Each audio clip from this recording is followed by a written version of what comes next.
yang kemarin sangat heboh, ternyata bukan kasus Jarup ini yang terbesar, tapi juga adalah kasus impor BBM yang kita sebut kasus Patraniaga.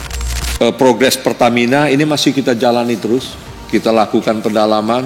Terakhir kita tetapkan tersangka 2 lagi, ada 2 Pak, ada 2 kita tetapkan, dan ini masih perhitungan kerugian negara.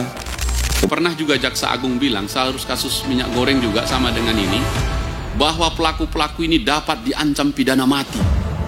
Saya ingat betul itu, gitu? Dan itu terjadi. Nah, apakah kemudian hilang begitu setelah kita dalami dan seterusnya? Jangan sampai nanti masyarakat ekspektasinya kegedean. Pak Febri, sekarang saya kaitannya juga dengan kasus-kasus besar ini. Yang kedua adalah kasus yang kemarin sangat heboh, ternyata bukan kasus Jarup ini yang terbesar, tapi juga adalah kasus impor BBM yang kita sebut kasus Patraniaga. Yang kalau dihitung-hitung satu kuadrium,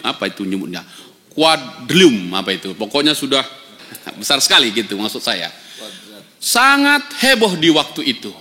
Sekarang hilang atau masih senyap, saya ingin bertanya, sudah sampai mana ini? Apakah berhenti di yang 7+2 itu atau masih lanjut dan sampai kemana?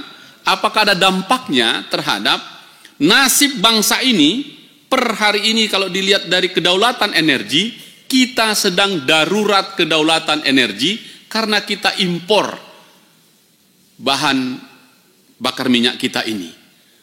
Triliunan per hari, dan itulah saya setuju data kita hadir untuk menghentikan. Apakah sudah ada berdampak Pak Febri setelah kita tanganin kemarin, lalu kemudian bersih, lalu menjadi tidak lagi seperti itu? Kami mohon laporan atau perkembangannya kepada kita, karena 2 hal ini Pak Febri, ini kaitan ini, ada 2 ini, kaitan ke media juga ini.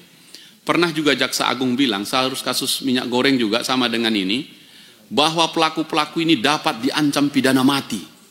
Saya ingat betul itu. Gitu? Dan itu terjadi. Nah, apakah kemudian hilang begitu setelah kita dalami dan seterusnya? Jangan sampai nanti masyarakat ekspektasinya kegedean. Kemudian progres Pertamina ini masih kita jalani terus, kita lakukan pendalaman.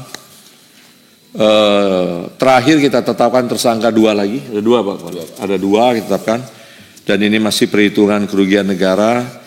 Kemudian Pak Hinca juga tanya tadi apakah ini ada dampaknya.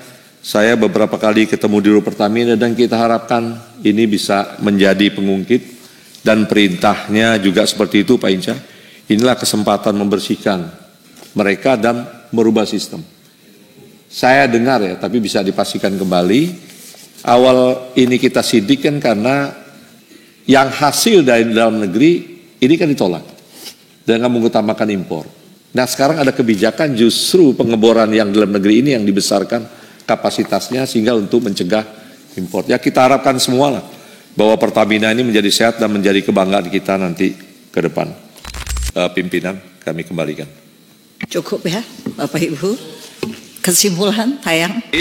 Saya membacakan kesimpulan rapat dengar pendapat Komisi 3 DPR RI dengan Jaksa Agung Muda bidang tindak pidana khusus masa persidangan 3 tahun sidang 2024-2025 Selasa 20 Mei 2025. 1. Komisi 3 DPR RI mendukung Jaksa Agung Muda bidang tindak pidana khusus beserta jajarannya dalam menjalankan tugasnya untuk penanganan perkara di bidang tindak pidana khusus yang menarik perhatian publik dengan tetap memastikan penegakan hukum yang dilakukan mampu secara seimbang membantu dalam pengembalian kerugian keuangan negara.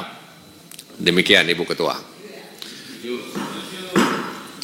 2. Komisi 3 DPR RI mendukung Jaksa Agung Muda bidang tindak pidana khusus beserta jajaran untuk mengoptimalkan pengembalian kerugian keuangan negara melalui penelusuran aset, meningkatkan efektivitas pengelolaan barang bukti hasil tindak pidana dan pemulihan aset.